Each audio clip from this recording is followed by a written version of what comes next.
Good morning all of you. MSc final year में unit first spectroscopy वाले book में unit first चली थी, उसमें यूवी स्पेक्ट्रोस्कोपी कंप्लीट थी। उसके बाद में स्टार्ट की थी हमने सेकेंड मोसबार स्पेक्ट्रोस्कोपी। और मोसबार स्पेक्ट्रोस्कोपी का जो जनरल इंट्रोडक्शन वाला पार्ट था उससे पहले वाली क्लास में हो चुका है। ये मोसबार स्पेक्ट्रोस्कोपी का आज वाला सेकेंड वीडियो है। उसमें फर्स्ट वीडियो क्लास में हमने पढ़ा था आइसोमर शिफ्ट। आइसोमर शिफ्ट के लिए हमने एक फॉर्मूला लिखा था इस प्रकार से। आइसोमर शिफ्ट को इससे डिनोट किया था हमने, change in electron density around the nucleus. ये था अपने कि ये आइसोमर शिफ्ट होती क्या है, change in electron density around the nucleus. उसमें इसको डिनोट किया था हमने डेल्टा से। अब डेल्टा का जो फॉर्मूला था वो था आपकी इस प्रकार से के, यहाँ पे डेल आर अपॉन में आर, और यहाँ पे था साइन एस स्क्वेयर माइनस में सी। यहाँ पे ये जो वैल्यूज क्या क्या है वो हमने लिखी थी।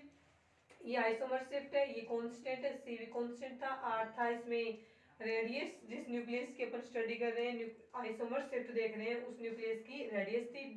और डेल आर था यहाँ पे आर ई माइनस में आर ई, मैंने कि इसमें रेडियस का क्या था, डिफरेंस था डेल आर में। ये क्या था, एस ऑर्बिटल्स में इलेक्ट्रॉन डेंसिटी कितनी है, वो था फाई एस के इक्वल था, electron density in s orbital. और ये डेल आर क्या था अपने जो रेडियस का डिफरेंस था इस प्रकार से आर ई माइनस में आर जी है ग्राउंड स्टेट की रेडियस उस न्यूक्लियस की, और आर ई हो जाएगा ऑक्साइडेड स्टेट की न्यूक्लियस, और ये जो आर है वो हो जाएगी एवरेज रेडियस ऑफ न्यूक्लियस। ये सब लिखे थे।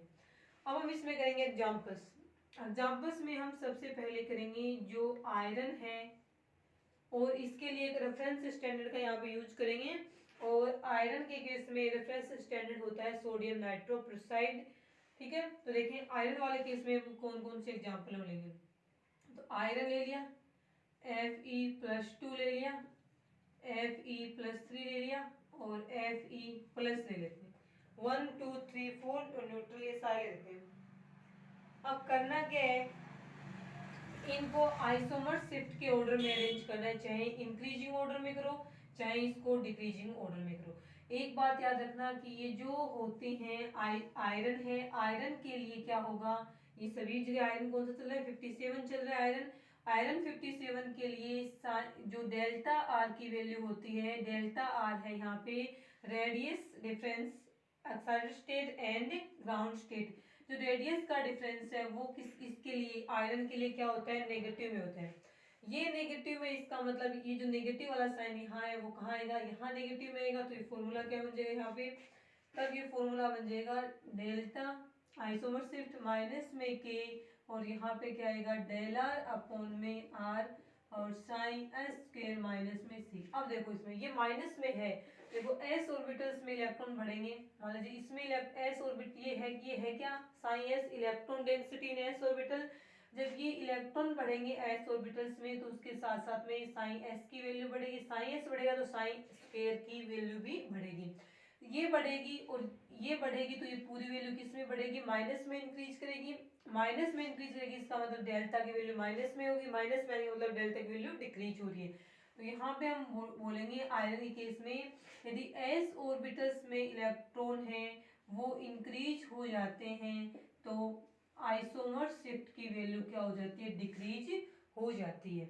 और यदि यहाँ पे है कि डी ऑर्बिटल्स में इलेक्ट्रॉन यहाँ इंक्रीज होते हैं, डी में इंक्रीज होंगे तो इसका मतलब है एस में क्या होंगे, डिक्रीज होंगे।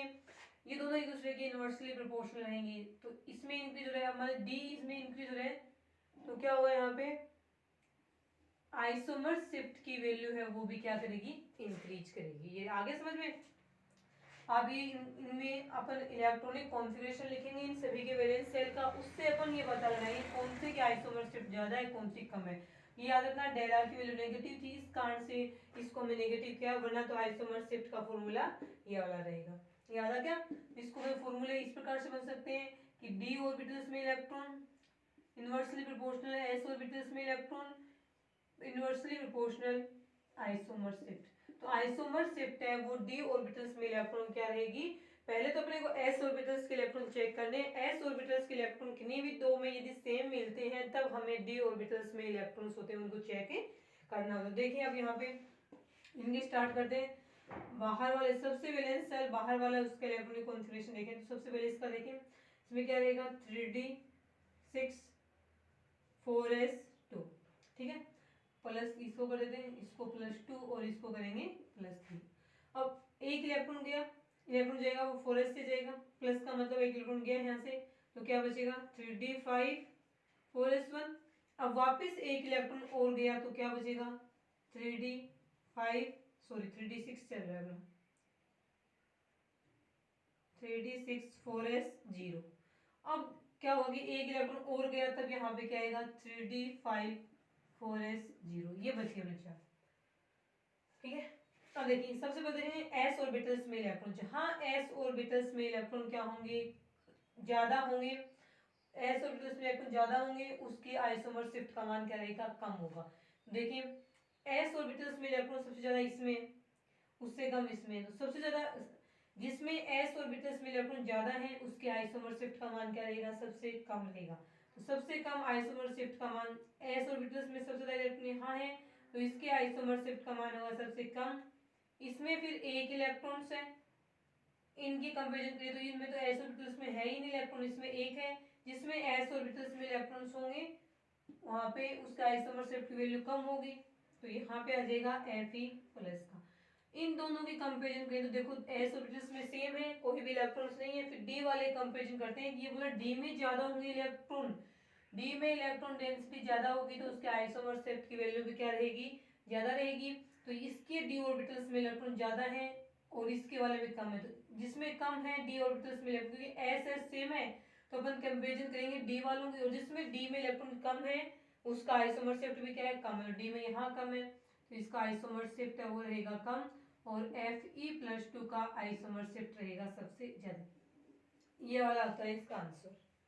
आगे समझ में, ये ध्यान में रखना है कि इसके लिए डायराल की वैल्यू नेगेटिव आई थी, इससे पूरा नेगेटिव हुआ था, तब ये वरना तो ये होता है कि इसमें इलेक्ट्रॉन बढ़ेंगे s ऑर्बिटल्स में तो आइसोमर शिफ्ट बढ़ेगा, लेकिन आयरन के केस में डेलार की वैल्यू नेगेटिव के आने से ये सारा का सारा केस क्या हो गया, चेंज होके इससे जस्ट अपोजिट हो गया, यानी s ऑर्बिटल्स में इलेक्ट्रॉन बढ़े थे तो आइसोमर शिफ्ट की वैल्यू क्या हो रही थी, कम हो रही थी। ये रहेगा फर्स्ट एग्जांपल आयरन का। और मोस्ट बार स्पेक्ट्रोस्कोपी में सिर्फ हम आयरन और टिन उसी के बारे में पढ़ते हैं, सेकंड करेंगे हम यहाँ पे टिन का।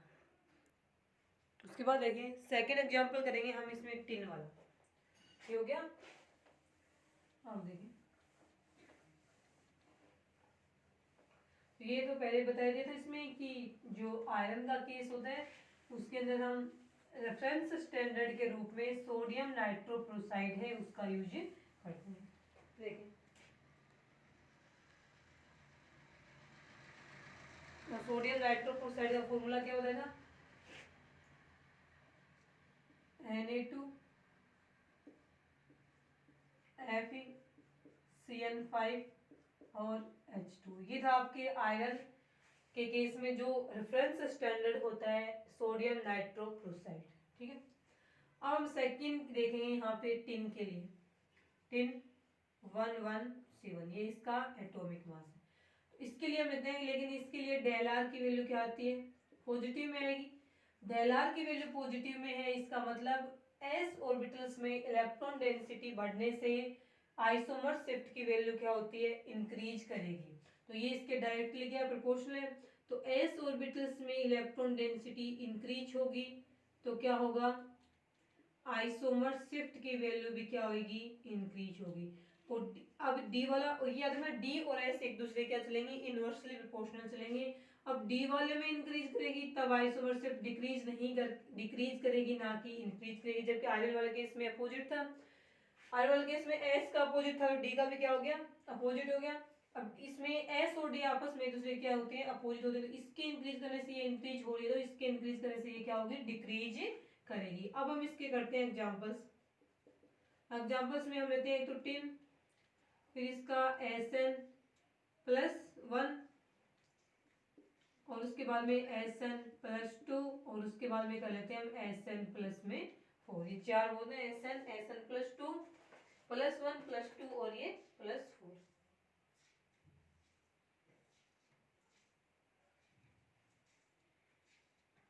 अब देख लेना इसका क्या रहेगा। सबसे पहले तो हम इसके वैलेंस शेल में जो इलेक्ट्रॉन्स हैं टिन वाले में वो देखते हैं। देखिए टिन कौन से में आता है, इसमें आता है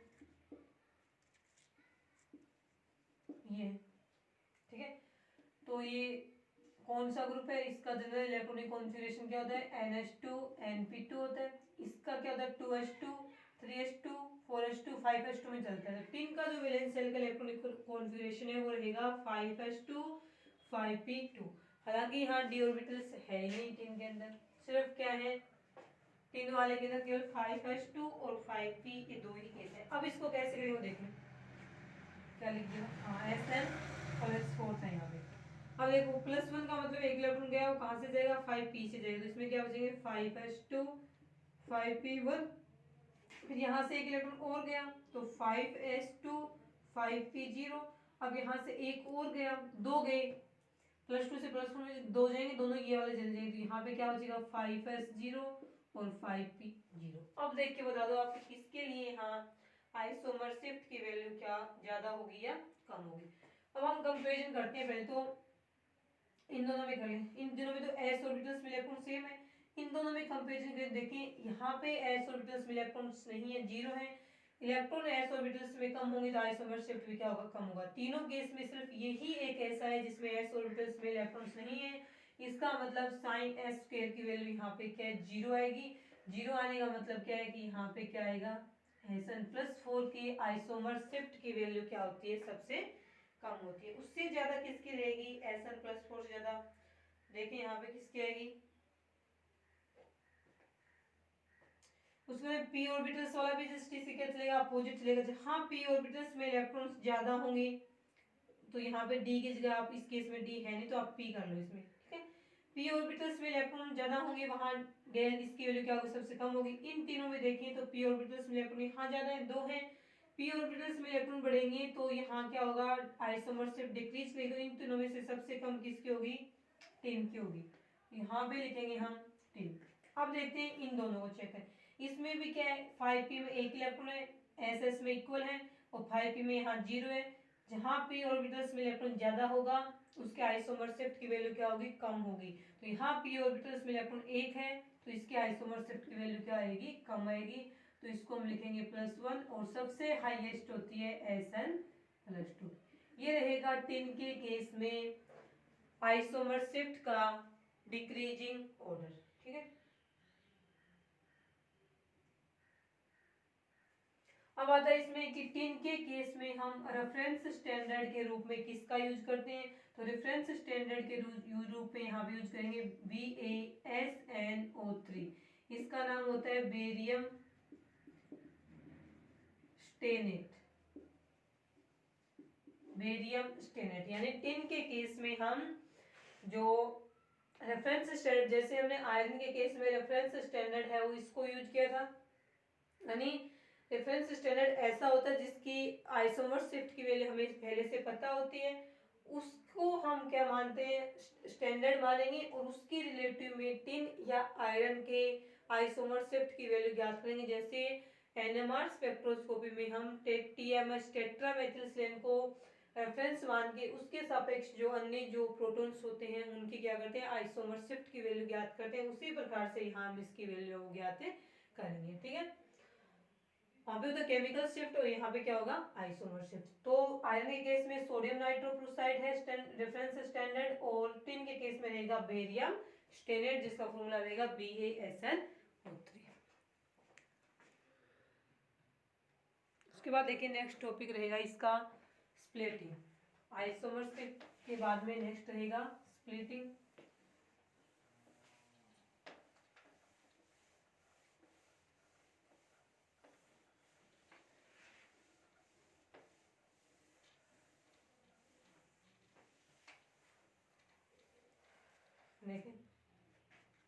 नेक्स्ट रहेगा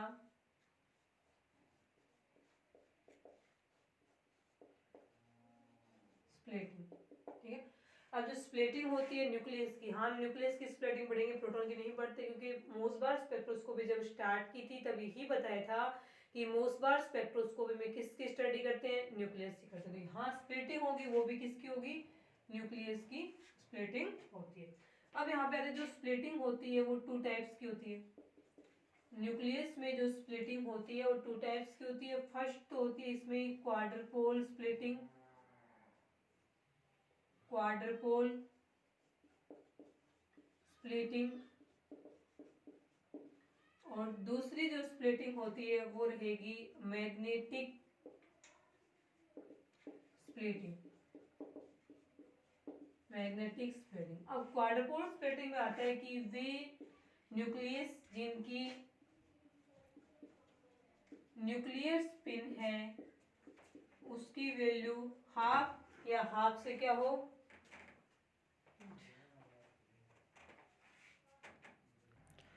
ठीक है। तो क्वाड्रपोल स्प्लिटिंग किसकी होगी, जिनकी न्यूक्लियर स्पिन है उसकी वैल्यू ग्राउंड स्टेट और एक्साइटेड स्टेट में क्या हो, इससे ज्यादा हो।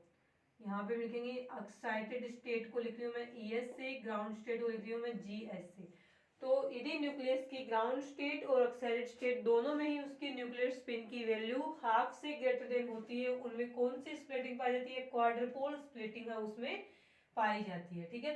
अब हम देखेंगे इसमें क्वाड्रपोल स्प्लिटिंग है किस प्रकार से रहेगी। जैसे हम इसमें एग्जांपल करते हैं आयरन का, तो टू टाइप्स की स्प्लिटिंग होगी, आगे पढ़ेंगे इसको अलग से कि क्वाड्रपोल क्या है, मैग्नेटिक क्या है। इसमें सिर्फ बताया कि जिनकी न्यूक्लियर स्पिन आई की वैल्यू एक्साइटेड स्टेट और ग्राउंड स्टेट दोनों में ही हाफ या हाफ से ज्यादा होती है, उनके अंदर क्वाड्रपोल स्प्लिटिंग है वो पाई जाती है। अब इसके एग्जांपल करते हैं, जैसे हम आयरन वाला करते हैं, तो 57 आयरन। इस केस में क्या होगा देखो, अब इसके लिए अपने को पता है कि आयरन का जो न्यूक्लियस है उसके लिए वैल्यू होती है हाफ, हाफ वैल्यू होती है, तो इसके लिए कितने एनर्जी लेवल से वो बनेंगे। तो यहाँ पे हम देखें डीजनरेट लेवल देखते हैं एक साइड में, कितने डीजनरेट लेवल बनेंगे। तो यहाँ पे मैंने बना दिया डीजनरेट लेवल। डीजनरेट लेवल्स कौन से होते हैं, डीजनरेसी क्या होती है, इक्वल एनर्जी वाले जो लेवल्स हैं, इक्वल एनर्जी वाले एनर्जी लेवल्स का प्रेजेंट होने क्या कहलाती है, डीजनरेसी कहलाती है। जो डीजनरेट एनर्जी लेवल्स होते हैं उनको हम किससे निकालते हैं, G is equal to 2I plus में 2 आई प्लस 1 होता है। डीजनरेट एनर्जी लेवल निकालने का फॉर्मूला होता है 2NI प्लस 1, जहाँ पे I क्या है, न्यूक्लियर स्पिन की वैल्यू है ये वाली, और N यहाँ पे क्या होता है, नंबर ऑफ न्यूक्लियस की जगह यहाँ पे रखा जाएगा, ठीक है। तो इस फॉर्मूले में N और I क्या है, तो I तो हो जाएगा इसमें न्यूक्लियर स्पिन, न्यूक्लियर स्पिन, और N की जगह क्या हो जाएगा यहाँ पे, नंबर ऑफ न्यूक्लियस, ठीक है। अब हम ये वाला फॉर्मूला लगा करके इसमें डीजनरेट एनर्जी लेवल्स निकालेंगे आयरन के केस में। तो फॉर्मूला लगाएंगे इसमें डीजनरेट एनर्जी लेवल का, तो 2n नंबर ऑफ न्यूक्लियस क्या है, आयरन के केस में एक है न्यूक्लियस, इनटू में इसके न्यूक्लियर स्पिन की वैल्यू क्या है, हाफ है, और प्लस में क्या आना है, 1 आना। तो ये 2 से ये 2 कैंसिल, तो 1 प्लस में 1, तो G इज इक्वल टू क्या आ गया, 1 प्लस 1, यानी कि इसके डीजनरेट एनर्जी लेवल्स की मान कितना आ गया, 2 आ गया। इसका मतलब ये जब ऑक्साइडेड स्टेट में जाएंगे यहाँ तो क्या बोलेंगे, I is equal to half है। जब ये ऑक्साइडेड स्टेट में जाने के बाद यहाँ पे जो दो स्टेट बनेंगी डीजनरेट, उसमें से एक की वैल्यू क्या होगी, प्लस हाफ, और दूसरे की वैल्यू क्या आएगी, माइनस हाफ। तो इस प्रकार से इसमें स्प्लिटिंग है वो पाई जाती है। बना दिए दो,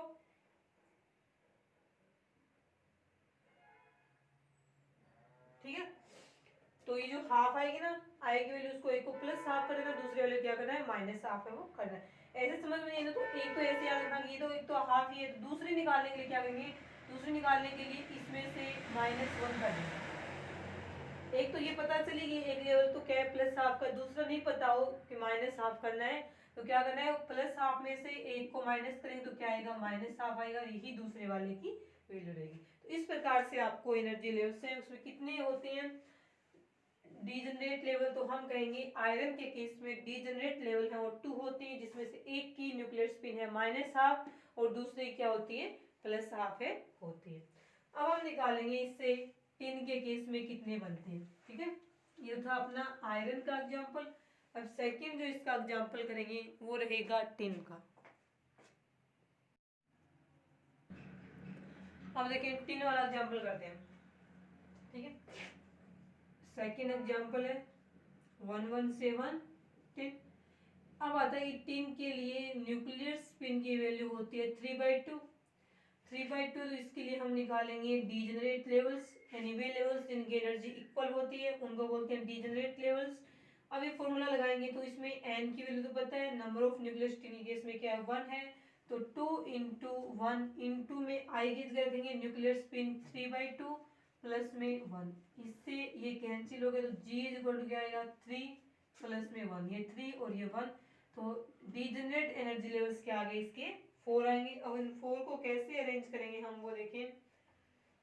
4 में जो हम मानेंगे कि इस प्रकार से होते हैं इसके एनर्जी लेवल्स, तो ये चारों की एनर्जी देखें I इज इक्वल टू 3/2, पता नहीं अपने को, एक तो ऐसे निकाले ना, एक का प्लस 3/2 दूसरे का क्या होगा -3/2, प्लस में 3/2 एक का है माइनस में 3/2, अब बच के 2 इनका नहीं पता, तो ये मतलब ना कि प्लस 3/2 के जस्ट नीचे वाला माइनस में 3/2 होगा, सबसे नीचे वाला माइनस में 3/2, सबसे ऊपर वाला क्या होगा प्लस में 3/2।